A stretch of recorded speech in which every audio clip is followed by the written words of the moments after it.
Our first writer in Module 4 is the well-known figure of Dante Alighieri, and your selections are taken from his Divine Comedy. Although it's somewhat unlikely for college students to have encountered this work before at least their undergraduate experience, it's also likely that they have heard of it at some point before actually reading it.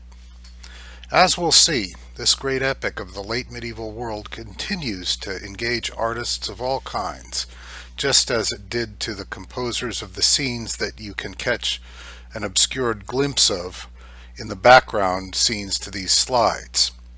Beyond his masterwork, however, Dante was also an essayist and a political philosopher, and is lesser known for compositions in these fields.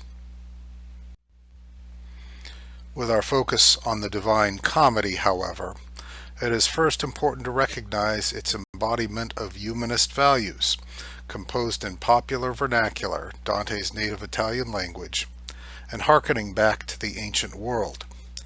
Its debt to both Homer and especially Virgil become evident in the first book, which describes a self-created character identified as the pilgrim Dante, descending into the underworld while escorted by his guide, the poet Virgil.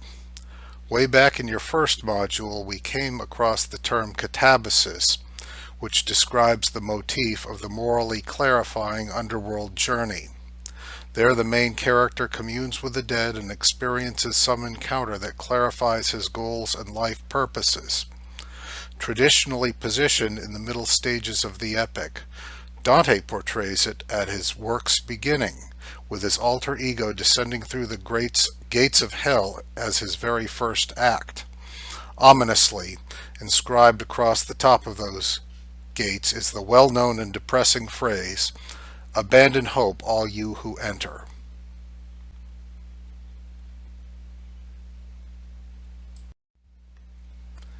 As before, you're encouraged to pause over each slide and review its contents.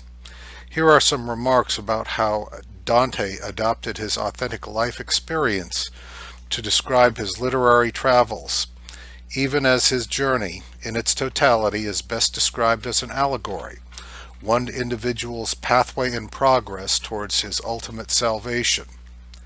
Again, while much medieval literature was composed in the Latin language, with some noteworthy exceptions like Beowulf and Roland, for example, Dante portrays his episodes primarily in his native Italian Tuscan dialect.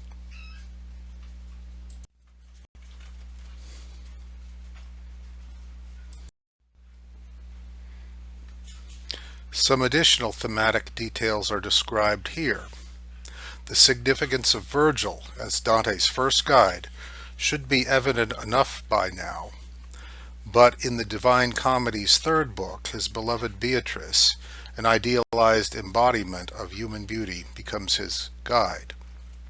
The significance of the Good Friday and Easter Sunday sequence to his travels also serves the work's allegorical purposes, portraying his progress toward a regenerative rebirthing as his travels conclude. In his life, Dante had experienced the pain of exile as a result of his political affiliations, which worked against him in the politically volatile world of warring city-states on the Italian peninsula in the 13th and early 14th centuries. And so it's likely that his poem in its entirety represents his effort to write himself back into a state of balance and resolution, and to make sense of his misfortunes, and maybe also to get the last word in towards some hated rivals.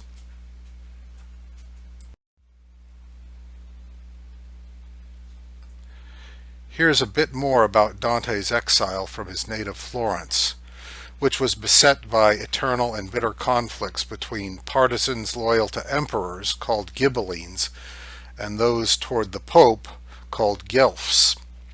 This political context provides a further backdrop to Dante's epic, and it is noteworthy that even in his banishment, Dante was received honorably by other equally prosperous and culturally vibrant northern Italian city-states who remained in tense relations with their Florentine rivals.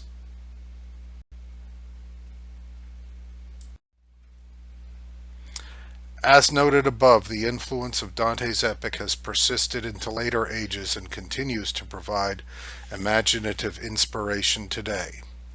Making use of classical deities and historical figures within a Christian context as he descends through the circles of hell and then journeys upward through the various levels of purgatory and then paradise. Dante's journey captures an amalgamation of motifs that adapt themselves even in today's world. I hope you enjoy the selections from his work, and for now I thank you once again for your attention.